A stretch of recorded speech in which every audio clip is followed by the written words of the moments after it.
الحمدللہ رب العالمین والصلاة والسلام علی اشرف الانبیاء والمرسلین وعلی آلہ وصحبہ اجمعین اما بعد فاعوذ باللہ من الشیطان الرجیم بسم اللہ الرحمن الرحیم قال اللہ تعالی فی کتابہ کما ورد فی سورة النجم بعد اعوذ باللہ من الشیطان الرجیم ما ينطق عن الهوى ان هو الا وحی یوحی۔ محترم ناظرین اکرام، السلام علیکم ورحمۃ اللہ وبرکاتہ۔ رسول اللہ صلی اللہ علیہ وسلم کی تمام تعلیمات کے اندر امت کے لیے خیر ہی خیر ہے۔ بسا اوقات اللہ کے رسول صلی اللہ علیہ وسلم کسی بات کا حکم دیتے ہیں تو جس کے دل کے اندر مرض ہوتا ہے تو وہ نبی کریم صلی اللہ علیہ وسلم کی بات کو سمجھ نہیں سکتا اور اس کو غلط پیرائے پر لے جاتا ہے، تو اللہ تبارک و تعالیٰ نے پھر کیا کرنا ہے کہ اس کے مرض کو مزید بڑھا دیتا ہے۔ فی قلوبہم مرض فزادہم اللہ مرضا، ان کے دلوں میں مرض ہوتا ہے اور اللہ تعالیٰ ان کے امراض کو، ان کے مرضوں کو مزید بڑھا دیتا ہے۔ لیکن ایمان والے جو ہیں وہ رسول اللہ صلی اللہ علیہ وسلم کی بات کو سمجھ جاتے ہیں۔ اسی طرح سے ایک حدیث رسول اللہ صلی اللہ علیہ وسلم کی امی عائشہ رضی اللہ تعالی عنہ سے روایت ہے کہ نبی کریم صلی اللہ علیہ وسلم نے وزغ کو قتل کرنے کا حکم دیا ہے۔ وزغ عربی کے اندر جو ہے یہ کہتے ہیں گرگٹ کو، گرگٹ کو مارنے کا حکم اللہ کے رسول نے دیا ہے۔ اور اگر یہی وزغ جو ہے وزغاغ اور ازغان کے معنوں میں لیا جائے تو اس کا معنی چپکلی بن جاتا ہے، یعنی یوں سمجھ لیں اہل لغت کے اندر اس میں کوئی خاص اختلاف نہیں ہے، وزغ کا معنی گرگٹ بھی ہے اور چپکلی بھی ہے۔ اللہ کے رسول صلی اللہ علیہ وسلم نے اس کو مارنے کا حکم دیا ہے۔ ایک حدیث کے مطابق رسول اللہ صلی اللہ علیہ وسلم فرماتے ہیں کہ جب ابراہیم علیہ السلام کی آگ، جب ان کو آگ میں ڈالا گیا تھا تو ہر مخلوق نے ان کی آگ کو بجھانے کے اندر ابراہیم علیہ السلام کے ساتھ دیا اپنی استطاعت کے موافق، لیکن اللہ کے رسول فرماتے ہیں کہ وہ یہ جو چپکلی جو ہے، یہ گرگٹ جو چپکلی جو ہے، نبی علیہ السلام فرماتے ہیں کہ یہ جو ہے اپنے پھونک سے جو ہے وہ اس آگ کو بڑھا رہی تھی۔ اب اللہ کے رسول صلی اللہ علیہ وسلم نے یہاں پر جو ہے چپکلی کو قتل کرنے کا حکم دیا ہے۔ اب سوال یہ کہ کیا ابراہیم علیہ السلام کی آگ کو وہ ہوا دے رہی تھی، چپکلی گرگٹ، اس وجہ سے اللہ کے رسول صلی اللہ علیہ وسلم نے اس کو قتل کا حکم دیا ہے یا کوئی اور وجہ ہے؟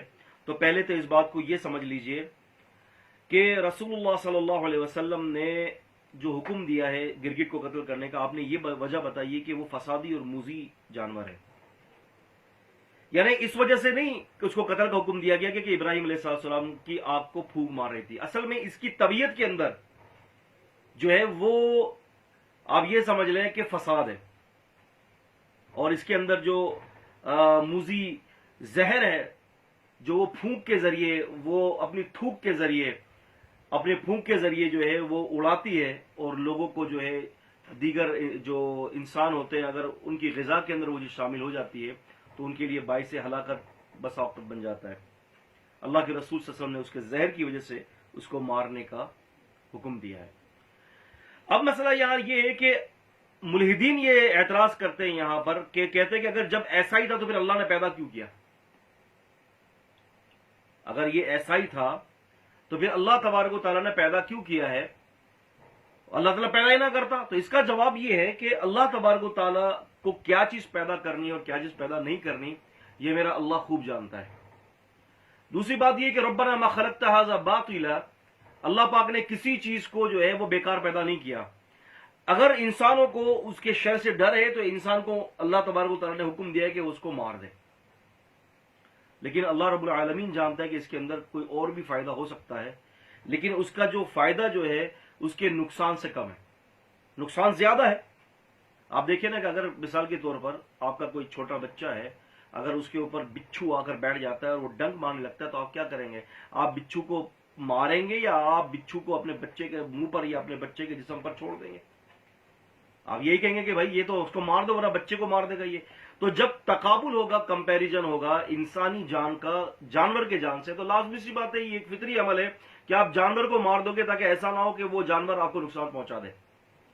تو اللہ کے رسول صلی اللہ علیہ وسلم نے ان پیش نظر چیزوں کو رکھتے ہوئے اللہ کے رسول نے ان چیزوں کو مارنے کا حکم دیا. اور رب العالمین نے جو اس کو پیدا کیا ہے اس کی پیدا کی حکمت کیا ہے کہ اللہ تعالیٰ مجھے اور آپ کو اپنی نشانی یہ دکھاتا ہے کہ اللہ تعالیٰ موذی اور غیر موذی دونوں جانور آپ کے لیے پیدا کر سکتا ہے. اللہ پاک کی یہ قدرت کاملہ ہے. آپ دیکھتے نہیں ہیں کہ کتنے سارے اللہ پاک نے جو ہے دابۃ الارض زمین کے اندر جو ہے وہ جانور پیدا کیے. بہت سارے ایسے جانور ہیں کہ جو جانور جو ہے وہ آپ کو فائدہ مند ہے, آپ کے لیے حلال کر دیے گئے ہیں. بہت سارے جانور ایسے کہ جو آپ کے لیے عبرت کا نشان ہے. بہت سارے جانور ایسے ہیں کہ جو آپ کے لیے موذی ہیں, آپ کو ایذا پہنچاتے ہیں. بہت سارے جانوروں کو اللہ نے آپ کی ضرورت بنا دی ہے, آپ اس کو کھائے پہ طیب بنا دیا ہے اس کو آپ کے لیے. یہ تو اللہ کی نشانی ہے. اور منکر حدیث بھی یہاں یہی اعتراض کرتے ہیں, وہ یہی کہتے ہیں کہ جی اگر ایسی بات ہے تو پھر اللہ تبارک و تعالیٰ نے اس کو حدیث, وہ کہتے ہیں کہ ہم حدیث کو نہیں مانتے اس لیے کہ حدیث میں ایک بلا وجہ ایک جانور کو قتل کا حکم ہے. بھائی بات یہ کہ بلا وجہ نہیں ہے. اگر آپ حدیث پر اعتراض کرتے ہیں تو قرآن مجید کی اس آیت کو کہاں لے جائیں گے کہ جہاں اللہ تبارک و تعالیٰ نے سورہ کہف کے اندر ذکر فرمایا آیت نمبر 74 میں کہ خضر اور موسیٰ علیہ السلام ایک جگہ پر گئے, فانطلقا حتی اذا لقی غلاما فقتلہ, یہاں تک کہ ان دونوں نے ایک لڑکے کو پایا, فقتلہ, تو پھر اس لڑکے کو قتل کر دیا خضر علیہ السلام نے. تو موسیٰ علیہ السلام کے زبان پر یہ سوال آیا, قال اقتلت نفسا زکیہ, آپ نے ایک ایسے نفس کو جو ہے وہ قتل کر دیا ہے کہ نفسا زکیہ جو بے گناہ ہے, بغیر کسی وجہ کی قتل کر دیا. جبکہ وہاں وجہ کیا بتائی تھی خضر علیہ السلام نے کہ یہ بڑا ہو کر اپنے ماں باپ کو کفر کی طرف کھینچ کے لے جائے گا. اگر سوال یہاں اگر یہ ہم کہہ دیں کہ اللہ تعالیٰ نے پیدا ہی کیوں کیا کہ گھر پہ اولاد ہی کیوں دی, اللہ تعالیٰ کو اولاد نہیں دینی تھی. تو بات یہ کہ یہ ساری چیزیں اللہ تبارک و تعالیٰ کے علم کے اوپر مبنی ہے کہ اللہ جو چاہے کر دیتا ہے. تو ہم بندے ہیں اللہ تبارک و تعالیٰ کے, ہمارا کام یہ کہ ہم ایمان لائیں رسول اللہ صلی اللہ علیہ وسلم کی بات پر, اور آپ صلی اللہ علیہ وسلم کی بات کے اوپر اپنی انگلیاں نہ اٹھائیں. قالوا سمعنا واطعنا غفرانک ربنا والیک المصیر, ہمارا ایمان کا تو معیار یہ ہونا چاہیے. تو لہٰذا رسول اللہ صلی اللہ علیہ وسلم کی حدیث کے مطابق آپ نے اس کو مارنے کا حکم دیا. آپ نے فرمایا کہ دراصل یہ جو جانور ہے یہ جو موذی بھی ہے, اور آپ سے فرمایا کہ فسق والا جانور ہے, تکلیف پہنچانے والا جانور, فسق ہے, یہ مبالغے کا صیغہ ہے, اس لیے اللہ کے رسول نے اس کو مارنے کا حکم دیا ہے. اس لیے کہ اللہ تبارک و تعالیٰ کے نزدیک جانور سے زیادہ آپ کی جان کی قدر و قیمت ہے. سمجھیے اس بات کو. اللہ تعالیٰ ہمیں حدیث کا فہم عطا فرما دے. السلام علیکم و رحمۃ اللہ وبرکاتہ.